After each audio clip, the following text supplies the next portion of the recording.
Assalamualaikum warahmatullahi wabarakatuh. Di sini kami dari kelompok 7 ingin mempresentasikan hasil diskusi kami mengenai sistem hidrologi vulkanik pada Gunung Agung dan sekitarnya. Sebelumnya, izinkan kami untuk memperkenalkan diri.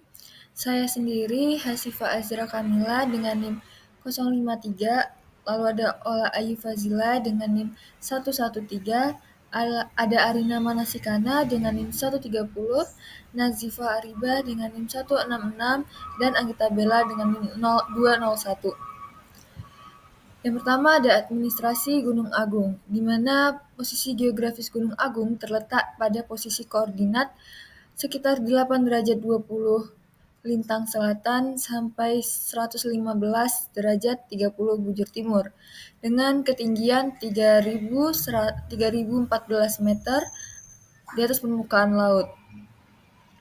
Gunung Agung tercatat telah mengalami 4 kali letusan, di mana letusan pertama pada tahun 1808, lalu yang kedua ada 1821, dan yang ketiga 1843, serta yang keempat di tahun 1963.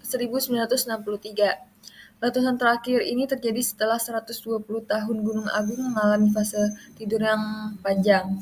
Gunung Agung merupakan gunung api strato terbesar dan tertinggi di Pulau Bali dengan elevasi puncak mencapai kurang lebih 3.142 meter di atas permukaan laut. Secara administratif, Gunung Agung ini terletak di Kabupaten Karangasem, bagian timur Pulau Bali, dan berada dalam kawasan suci Pura Besakih yang terletak di lereng barat dataran kaki gunung. Gunung Agung ini menempati zona vulkanik busur Sunda Banda yang terbentuk akibat subduksi lempeng Indo-Australia ke arah bawah lempeng Eurasia, di mana kawasan Gunung Agung ini dikelilingi oleh permukiman, lahan pertanian, serta pusat aktivitas keagamaan masyarakat Bali. Di sisi timur dan utara topografi menuju pesisir, di sisi timur dan utara topografi menurun menuju pesisir, sedangkan bagian selatan sampai barat menunjukkan lereng lebih landai dan menjadi jalur utama akses menuju wilayah puncak. Setting tektonik Gunung Agung ini, jadi Bali terletak di Kepulauan Sunda Kecil bagian timur dari busur Sunda yang terdiri atas banyak pulau vulkanik kecil di antara Jawa dan busur Banda. Pulau-pulau ini terbentuk akibat proses subduksi, tumbukan lempeng, dan aktivitas vulkanisme. Batas antara Kepulauan Sunda Kecil dan busur Banda bertepatan dengan perubahan batas lempeng di antara lempeng Indo-Australia dan Eurasia dari subduksi kerak samudra menjadi tumbukan kerak benua. Lalu ada stratigrafi Bali, di mana stratigrafi Bali ini batuan penyusun daerah penelitian umumnya didominasi oleh hasil gunung api atau volcanic product yang berdasarkan peta geologi lembar Bali yang disusun oleh Hadi Wijojo tahun 1971, urutan stratigrafi daerah penelitian dari yang muda ke yang tua adalah sebagai berikut. Yang pertama ada endapan aluvium. Endapan aluvium ini terdapat hampir di sepanjang pantai Lebih hingga Karangasem, hanya di sekitar mulut pelabuhan Padang Bay dan bagian timur daerah penelitian endapan ini sedikit atau tidak ada. Lalu ada batuan gunung api Gunung Agung Sebaran. Batuan ini di daerah penelitian terdapat di Pantai Jempai dan Ujung. Lalu ada tuf dan endapan lahar Bujan Bratan dan Batur. Singkapan batuan ini dapat dijumpai di Pantai Lebih, Kusamba, dan Candi Dasa. Batuan Gunung Api Beraya Sebaran, batuan ini hanya menempati bagian timur daerah telitian. Lalu ada formasi Ulakan. Formasi ini merupakan batuan tertua yang berumur Miosen bawah, terdiri atas breksi gunung api, lava, dan tufa dengan sisipan batuan gampingan. Sebaran formasi ini adalah di sekitar Teluk Padang Bay, dan Labuhan Amuk.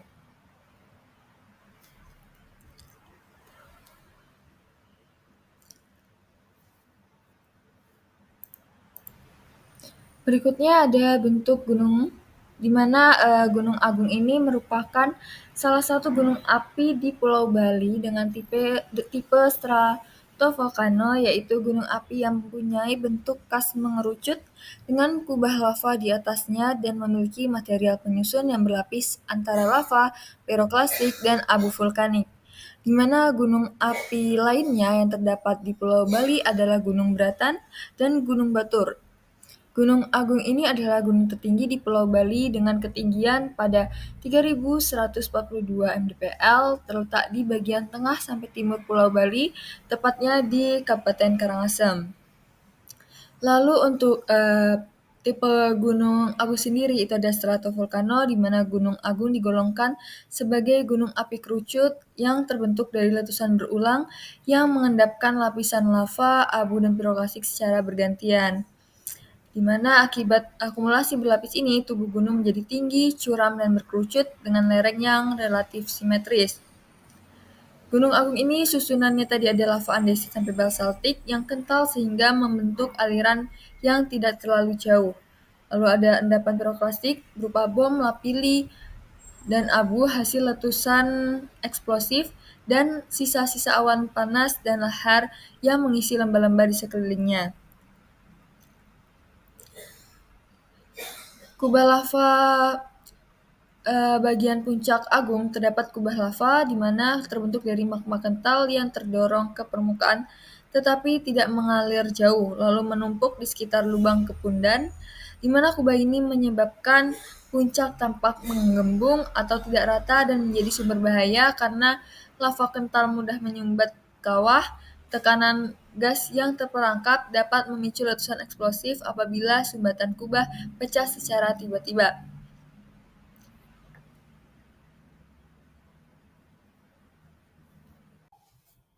Baik, sebelumnya perkenalkan saya Olai Fazila dengan NIM 111230113. Pada kesempatan kali ini izinkan saya mempresentasikan mengenai sistem hidrogeologi vulkanik Gunung Agung dan sekitarnya. Di mana di sini saya melanjutkan dari penjelasan teman saya sebelumnya. Jadi dari morfologi Gunung Agung sendiri itu tuh Gunung Agung merupakan gunung api aktif yang memiliki morfologi khas, yaitu kerucut, yaitu stratovolcano. Dengan tubuh gunung itu tersusun oleh material vulkanik hasil aktivitas erupsi berulang. Nah, puncaknya itu mencapai ketinggian sekitar 3.142 meter di atas permukaan laut yang menjadikan sebagai titik tertinggi di Pulau Bali. Nah, kemiringan lerengnya itu tergolong terjal, terutama pada bagian atas tubuh sini, di mana mencerminkan dari proses akumulasi endapan lava dan piroklastik dalam jangka waktu yang panjang. Nah, kalau secara litologi, morfologi Gunung Agung itu tuh dibentuk oleh batuan piroklastik dan aliran lava yang terendapkan dari rangkaian aktivitas erupsi tadi, karena dilihat juga dari bentuknya yang kerucut mencerminkan stratovolcano. Nah, di bagian puncak itu tersingkap lapisan material vulkanik berukuran cukup tebal didominasi oleh piroklastik jatuhan yang terbentuk akibat letusan besar pada tahun 1963. Nah, selain tubuh gunung utama, Gunung Agung ini juga memiliki fitur morfologi parasit berupa kerucut gunung api kecil, yaitu parasitic cones yang berkembang di lerengnya. Salah satu contoh yang jelas itu adalah Gunung Pawon yang memiliki ketinggian sekitar 800 meter di atas permukaan laut. Nah, kemudian dari sisi kondisi hidrogeologi Gunung Agung sendiri, kalau berdasarkan peta hidrogeologi lembar Pulau Bali yang ada di samping kiri itu, Gunung Agung itu memiliki potensi daerah air tanah langka, mulai dari puncak hingga radius kurang lebih 4 km pada bagian bawahnya yang terbentang daerah dengan akuifer produktif namun jarang pemanfaatannya. Nah, wilayah Gunung Agung itu terbagi menjadi 3 cekungan. Ada yang cekungan Tejakula yang berwarna hijau, di mana luasnya itu mencapai 764,14 km yang meliputi wilayah Kabupaten Buleleng, Karangasem, dan Bangli. Nah, kemudian ada juga cekungan atau cekungan air tanah yaitu Amlapura yang berwarna kuning di sebelah timur itu memiliki luas 200 kilometer yang masuk ke dalam administrasi Kabupaten Karangasem. Kemudian ada juga Acungan Air Tanah Denpasar Tabanan yang berwarna merah yang termasuk ke dalam wilayah Kota Denpasar, Kabupaten Badung, Tabanan, Gianyar, Klungkung, dan Bali dengan luas sekitar 2.080 km. Kemudian kalau berdasarkan peta hidrogeologi juga, jadi Gunung Agung itu tuh tersusun oleh materi piroklastik. Kenapa? Karena hasil dari aktivitas erupsi berulang dalam rentang waktu geologi yang relatif baru. Nah, bahan penyusun utama ini tuh meliputi ada beraksi vulkanik, terus ada juga tuff pasiran, ada juga endapan laharik dengan komponen pasir hingga bongkah serta diselingi aliran lava. Sehingga materialnya itu tuh memiliki ukuran yang bervariasi dari butir halus hingga butir bongkah itu ada di sana. Di beberapa bagian, satuan tersebut itu tuh diselingi oleh aliran lava yang membeku membentuk massa batuan kompak, namun memperlihatkan struktur vesikuler. Nah, tentu kalau misalnya materialnya disusun oleh material-material yang berukuran bervariasi dan juga tadi ditemukan struktur vesikuler, maka material itu memiliki porositas dan permeabilitas yang cukup baik sehingga mampu untuk meluluskan air tanah dengan tingkat kelulusan sedang hingga tinggi yang menyebabkan satuan itu tuh berperan sebagai akuifer potensial yang memungkinkan untuk infiltrasi air yang lebih optimal.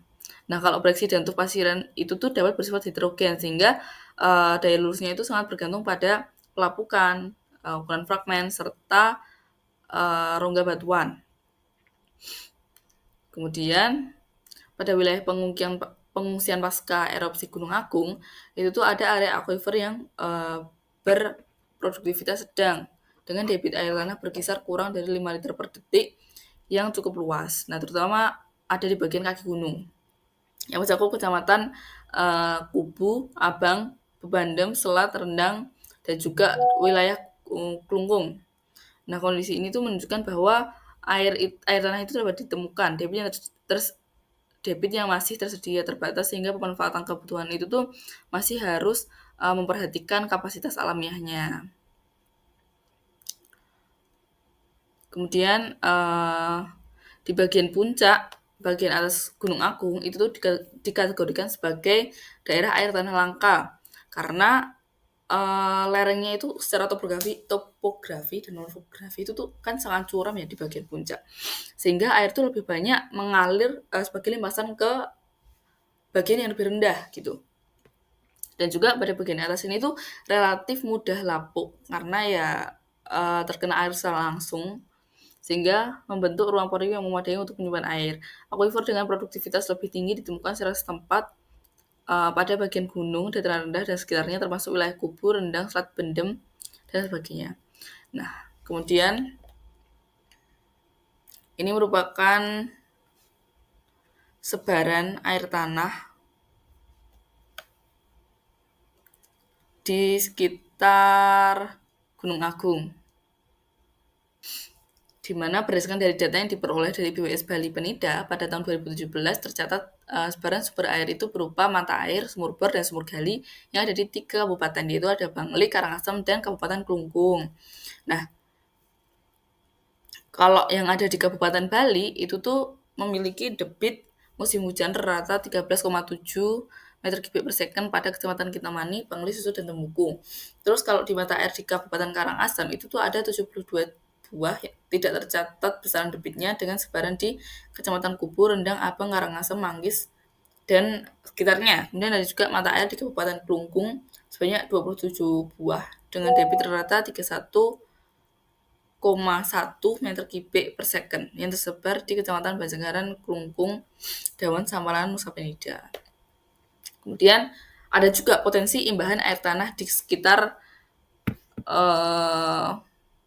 Gunung Agung, di mana dalam konteks hidrogeologi, imbuhan ini tuh maksudnya merupakan recharge gitu. Jadi untuk proses masuknya air yang berasal dari air hujan ke dalam tanah dan batuan hingga mencapai zona jenuh air yang menambah volume cadangan air tanah. Nah, proses ini tuh terjadi melalui proses infiltrasi permukaan dan perkulasi ke lapisan akuifer. Ini juga potensi imbuhan ini tuh atau recharging juga dipengaruhi oleh litologi, kemiringan lereng, dan juga tutupan lahan. Nah, dari di wilayah Bali, di wilayah Gunung Agung dan sekitarnya ini, nilai imbuhan yang paling rendah itu tuh di wilayah Kecamatan Kintamani, di mana mengindikasikan bahwa memiliki kapasitas terbatas dalam menyuplai ulang cadangan air tanah dibandingkan kecamatan lain. Nah, hal tersebut dapat disebabkan oleh tingkat permeabilitas batuan yang lebih rendah, morfologi lahan yang tidak mendukung infiltrasi maksimal, atau cenderung sulit meluluskan air.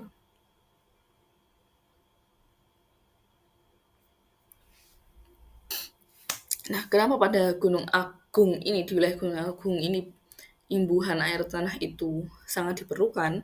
Karena lokasi Gunung Agung itu kan berada di luar zona utama potensi aliran lava, awan panas, dan lontaran piroklastik. Sehingga resiko yang mungkin terjadi itu tuh berkaitan dengan sebaran abu vulkanik yang tergantung arah angin itu sendiri. Sehingga rekapitulasi potensi imbuhan air tanah itu tuh diperlukan buat mendukung kapasitas sumber daya air di tiap wilayah sekitar Gunung Agungnya. Jadi kayak di Kecamatan Kintamani, kemudian di Kecamatan Abang, Bebendem, Karangasem, Kubu, Manggis, Selat, dan juga Sideman. Mungkin sekian pemaparan dari saya. Kurang lebihnya mohon maaf.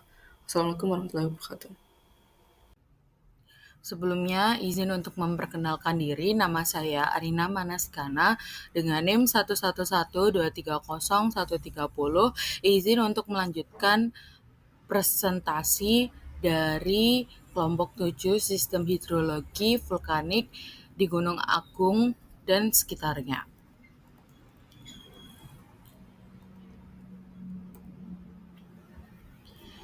Jadi yang pertama adalah potensi imbauan air tanah di sekitar Gunung Agung, di mana imbuhan paling kecil dari 9 kecamatan yang ada di wilayah Gunung Api Agung, yaitu Kecamatan Kintamani, Abang, Bebendem, Karangasem, Kubu, Manggis, Rendang, Selat, dan Sideman mempunyai imbuhan paling kecil berada di Kecamatan Kintamani, yaitu sebesar 10.323.612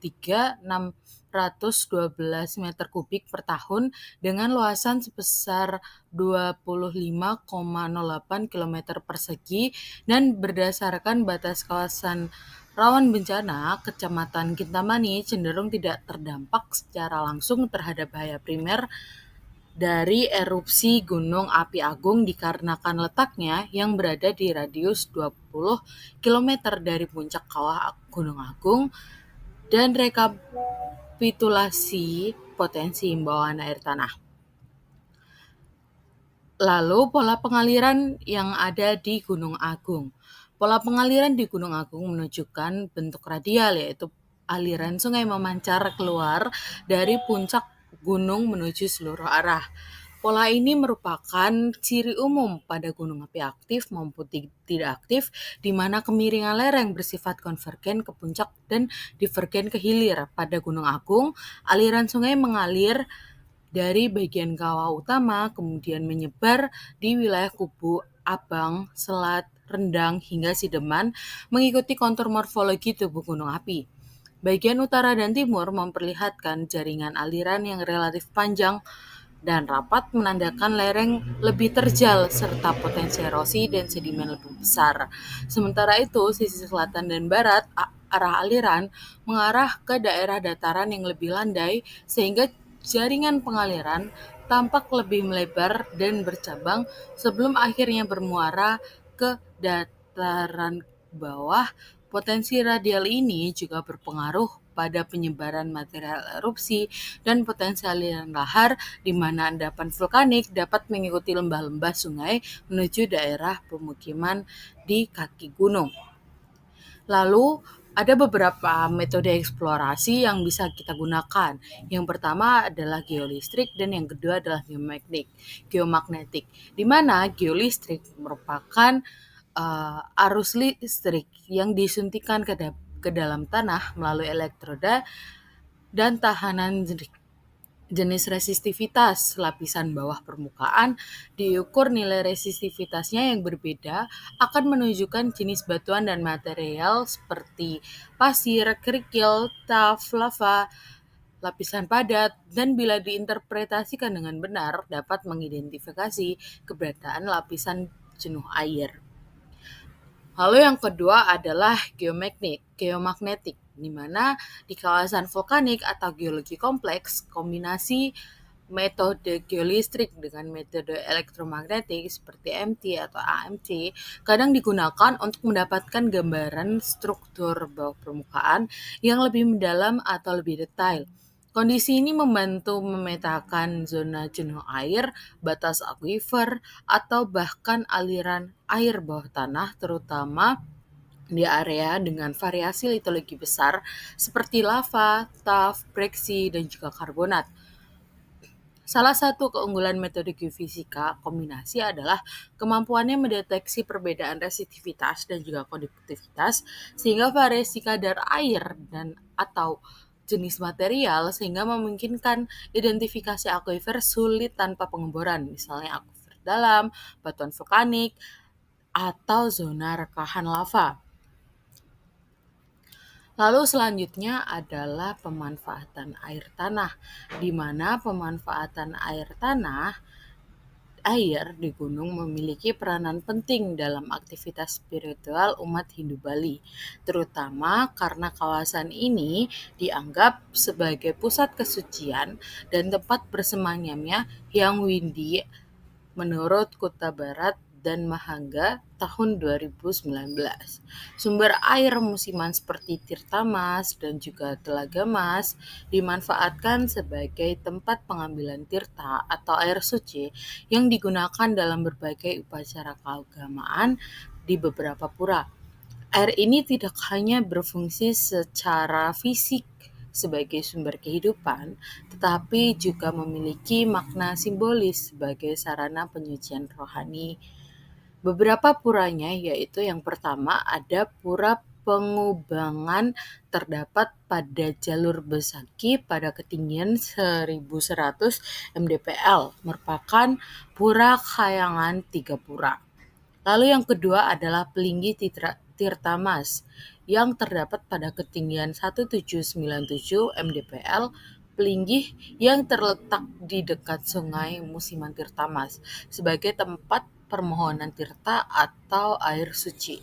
Lalu yang ketiga ada Tirta Giri Kusuma, di mana jalur Pura Besaki dengan ketinggian 2110 berfungsi untuk upacara bersembahyang mengambil tirta atau air dari sumber air Sungai Musiman.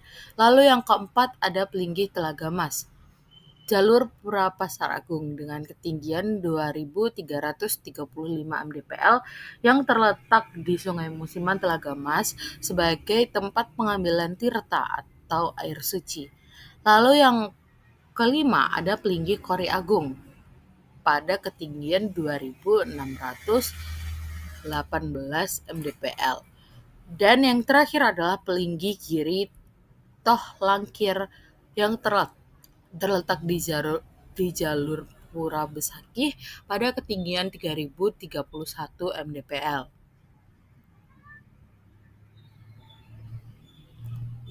Lalu yang selanjutnya adalah pola aliran air tanah dan sistem akuifer. Yang pertama adalah pola aliran air tanah. Pola aliran air tanah di Gunung Agung bersifat radial menyebar dari puncak gunung ke lereng dan akhirnya keluar di daerah kaki gunung. Air hujan yang jatuh pada puncak Gunung Agung meresap melalui zona rekahan dan celah batuan vulkanik yang menjadi zona infiltrasi utama. Aliran air ini mengalir melalui batuan vulkanik dengan permeabilitas sedang hingga rendah yang bergerak ke arah lereng hingga mata air atau sumber air di kaki gunung.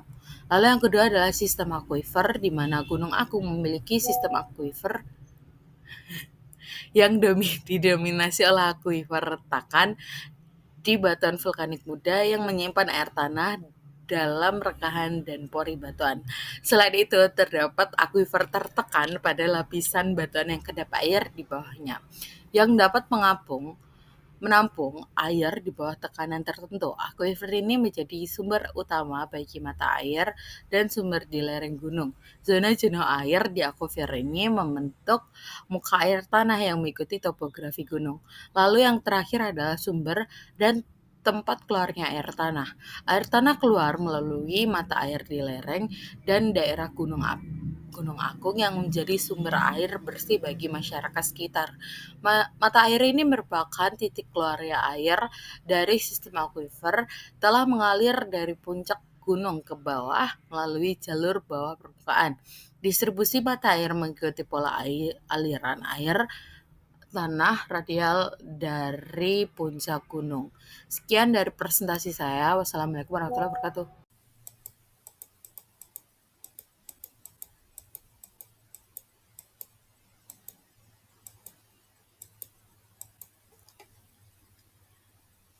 Assalamualaikum warahmatullahi wabarakatuh.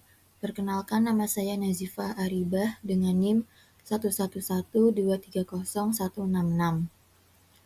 Selanjutnya di sini ada pola aliran air tanah dan sistem akuifer. Nomor 4. Pengaruh kondisi geologi terhadap aliran dan akuifer.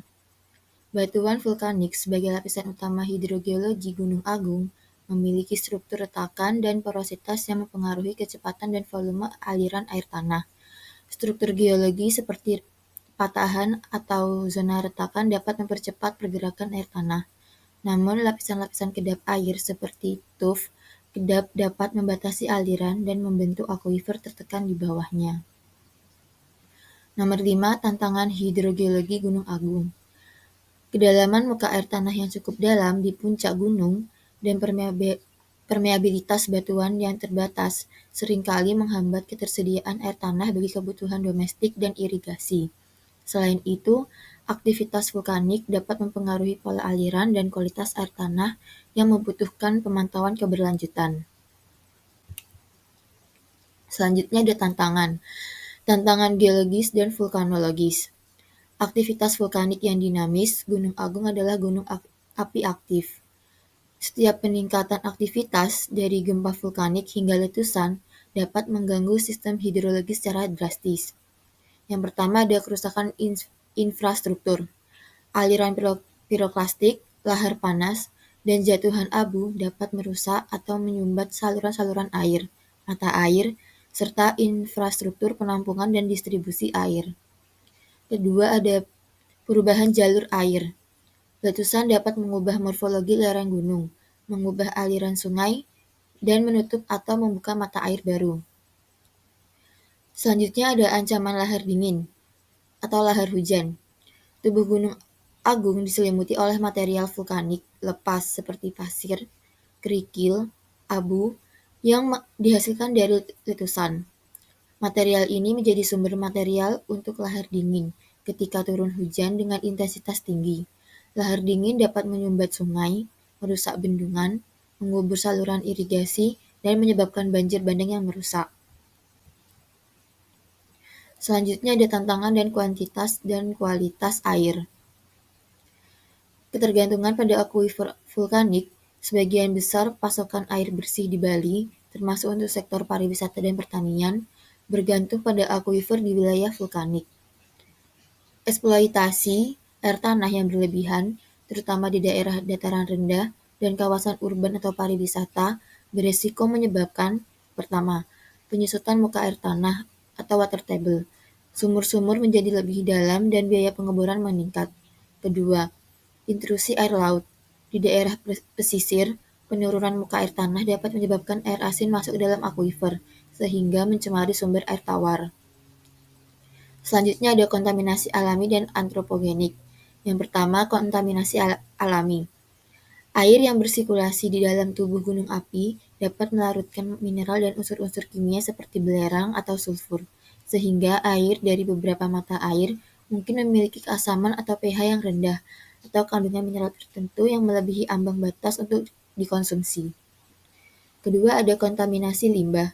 Tekanan populasi dan aktivitas pariwisata yang tinggi menghasilkan limbah domestik dan industri yang dapat mencemari sungai dan akuifer, terutama jika sistem sanitasi dan pengelolaan limbah tidak memadai. Selanjutnya ada tantangan lingkungan dan perubahan iklim. Perubahan pola hujan. Perubahan iklim global menyebabkan pergeseran pola dan intensitas hujan. Musim hujan yang lebih pendek tetapi dengan intensitas tinggi dapat memicu lahar dingin dan banjir. Sementara musim kemarau yang lebih panjang dapat memperparah kondisi kekeringan dan tekanan pada sumber air yang ada. Degradasi daerah tangkapan air atau catchment area. Kawasan hutan di sekitar puncak Gunung Agung berfungsi sebagai daerah tangkapan hujan yang vital. Setiap gangguan pada tutupan hutan ini, baik akibat kebakaran maupun aktivitas manusia, akan mengurangi kemampuan wilayah dalam menyimpan air dan memperburuk erosi. Selanjutnya ada erupsi. Erupsi Gunung Agung mulai bergeliat pada pertengahan tahun 2017. Sejak Agustus 2017, gempa vulkanik akibat aktivitas Gunung Agung intensitasnya mulai meningkat hingga mencapai 844 kali gempa vulkanik dalam sehari yang dirasakan masyarakat sekitar gunung. Walau sempat menurun aktivitasnya pada bulan Oktober, namun pada November akhir terjadi beberapa letusan dan semburan abu vulkanik yang berdampak luas. Biro Meteorologi Australia pada tahun 2017 mencatat kolom letusan mencapai 5,7 km. Letusan pada November 2017 ini menyebabkan 40.000 orang dievakuasi dari 20 desa di sekitar Gunung Agung. Sekian, terima kasih. Wassalamualaikum warahmatullahi wabarakatuh. Baik, selanjutnya izin memperkenalkan diri, saya Anggita Bella Marwati dengan NIM 111230201. Di sini saya akan melanjutkan presentasi dari yang sebelumnya sudah dipresentasikan oleh rekan-rekan saya.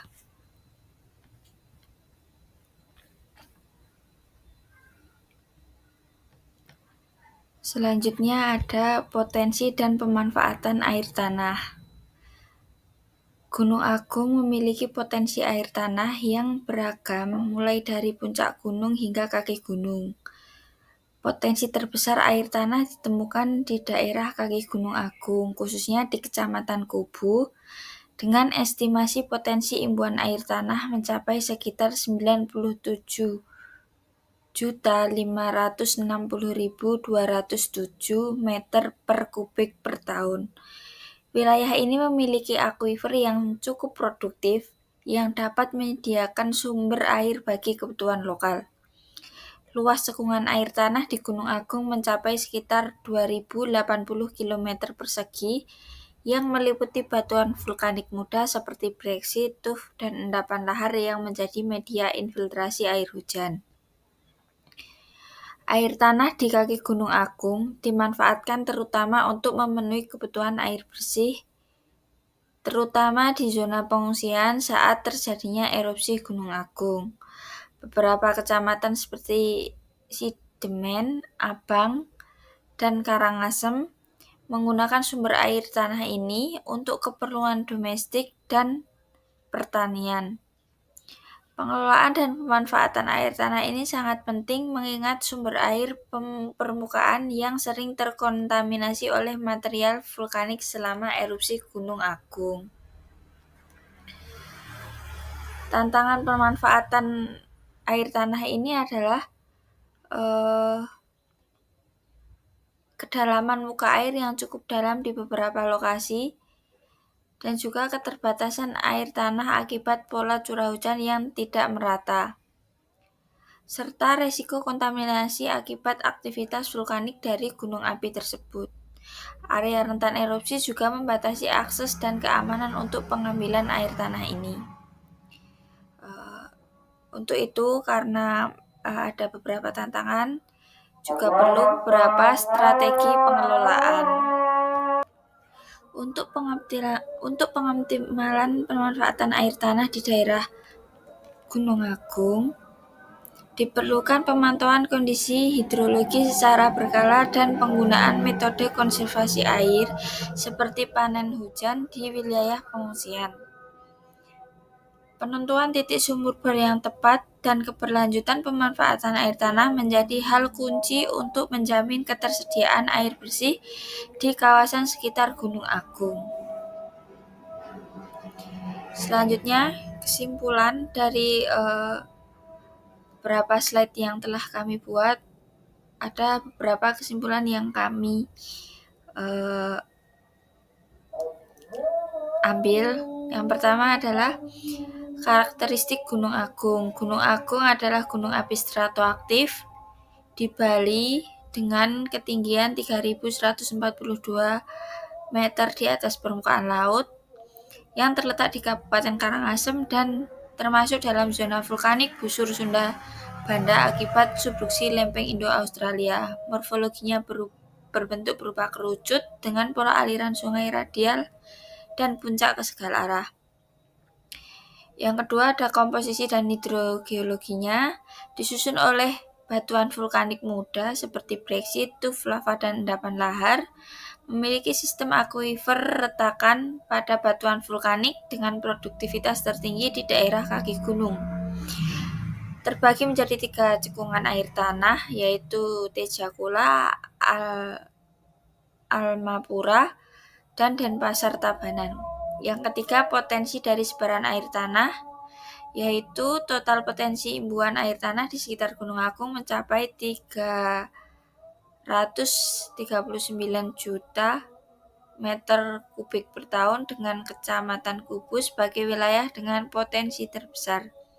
Sebaran mata air terkonsentrasi di Kabupaten Karangasem dengan jumlah 72 mata air dan Klungkung dengan jumlah 27 mata air dan ada di Bangli. Selanjutnya untuk pola aliran dan sistem akuifernya, yaitu pola aliran air tanah bersifat radial dari puncak menuju kaki gunung. Sistem akuifer didominasi oleh akuifer retakan dan akuifer tertekan pada batuan vulkanik. Mata air muncul di lereng dan kaki gunung sebagai titik keluarnya air tanah. Yang selanjutnya ada pemanfaatan air dan nilai budaya, yaitu air tanah dimanfaatkan untuk kebutuhan domestik, pertanian, dan sumber air bersih saat erupsi. Beberapa sumber air seperti Tirta Mas, Telaga Mas memiliki nilai spiritual sebagai air suci untuk ritual Hindu-Buddha. Selanjutnya, tantangan hidrogeologi dari pemanfaatan air tanah tersebut, yaitu aktivitas vulkanik mengancam infrastruktur air dan mengubah morfologi aliran. Eksploitasi berlebihan berisiko menurunkan muka air tanah dan menyebabkan intrusi air laut. Kontaminasi alami atau material mineral vulkanik dan antropogenik atau ilmiah domestik mengancam kualitas air tanah tersebut. Sekian presentasi dari kelompok kami, ada kurang lebihnya mohon maaf. Wassalamualaikum warahmatullahi wabarakatuh.